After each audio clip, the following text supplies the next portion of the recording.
राधे राधे जी। हमारा प्रश्न गुरु जी ये है कि जिस समय भजन किया जाए तो किसके स्वरूप का ध्यान किया जाए? भगवान श्री कृष्ण, भगवान श्री राम, भगवान श्रीमन नारायण। जो नारायण का स्वरूप हमने देखा ही नहीं है, तो किसका देखा है? जो तो आप बताएं। नहीं, आप किसका देखे हैं, किसका करना चाहते हैं? नारायण का स्वरूप तो हमने देखा नहीं है। ठीक है, कृष्ण ने गीता में ही कही है मेरे स्वरूप को तो आपने देखा नहीं है, ठीक है। तो गुरु के स्वरूप का ही ध्यान करना चाहिए ना, फिर हम गुरु के स्वरूप का ध्यान करने से अच्छा अपने माँ बाप के स्वरूप का ध्यान कर लो, उसमें क्या बुराई है? अच्छा ऐसे में फिर गुरु घंटाल अपने आप को भगवान मानने लग जाएंगे, फिर ना कहना। अच्छा हाँ, आप लोगों की सादत से कुछ लोग अपने आप को भगवान मानने लग जाते हैं। यदि पूजा करनी है इंसानों की तो इस इंसानों में फिर माँ बाप की पूजा कीजिए।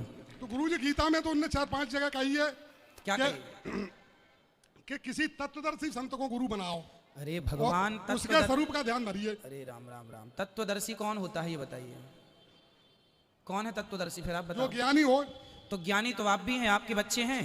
हाँ। तो आप अपने बच्चों को सही रास्ता बता रहे हैं, परवरिश कर रहे हैं, तो बच्चों के लिए तो आप सबसे बड़े ज्ञानी हैं, क्योंकि अपनी गृहस्थी आप भी चला रहे हैं। ज्ञानी कौन नहीं है? चींटी को भी ज्ञान है खाने का, पक्षी को भी ज्ञान है घोंसला बनाने का और बच्चे पैदा करने का। यहाँ जितने लोग बैठे हैं कौन मूर्ख है इनमें से? सब ज्ञानी हैं। आप किस ज्ञान की बात करते हैं? बताइए कौन सा ज्ञान चाहिए आपको? इस धरती पे एक आदमी का नाम बताओ जो मूर्ख है। कोई मूर्ख नहीं है। क्यों जी? सब अपना दाल रोटी खा के पेट भर रहे हैं। चींटी को पता है लाइन से चलना है, चल रही है।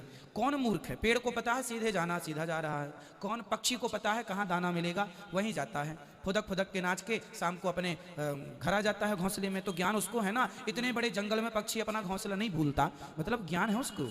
मूर्ख पक्षी नहीं है, मूर्ख आप भी नहीं है, मूर्ख ये भी नहीं है, कोई मूर्ख नहीं। आपको कौन सा ज्ञान चाहिए बताइए?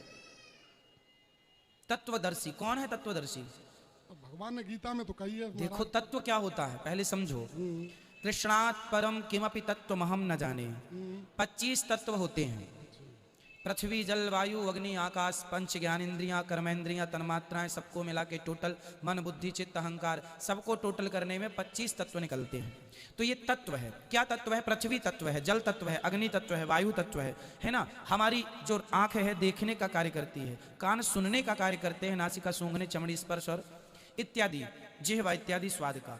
ऐसे ये सब अपने अपने विषय हैं और अपने अपने तत्व। आत्मा भी एक तत्व है, इंद्रियां भी एक तत्व है, आंख भी एक तत्व है। तत्व की दृष्टि से देखेंगे तो ये तत्व ही हैं जो 25 तत्व माने गए। लेकिन इन 25 तत्वों के ऊपर एक तत्व और बैठा है और वो है भगवान कृष्ण। कृष्णात् परम किमपि तत्वमहं न जाने। कृष्ण से बड़ा कोई तत्व है ये मैं नहीं जानता, ऐसा महापुरुष कहते हैं। तो कृष्ण का चिंतन करना, जो आदमी भगवान श्री कृष्ण के चिंतन में, भगवान राम के चिंतन में लगा है, जो भगवान के लिए रो रहा है, समझ लेना कि वही तत्वदर्शी संत है। ठीक है। अभी तत्वदर्शी के चक्कर में आप कहीं और बाबाओं के चक्कर में ना पड़ जाना। जय कुछ लोग तो भगवान को नहीं मानते, बोले अलग से भगवान उन्होंने लॉन्च कर रखे हैं। ऐसे लोगों के चक्कर में ना पड़ जाना।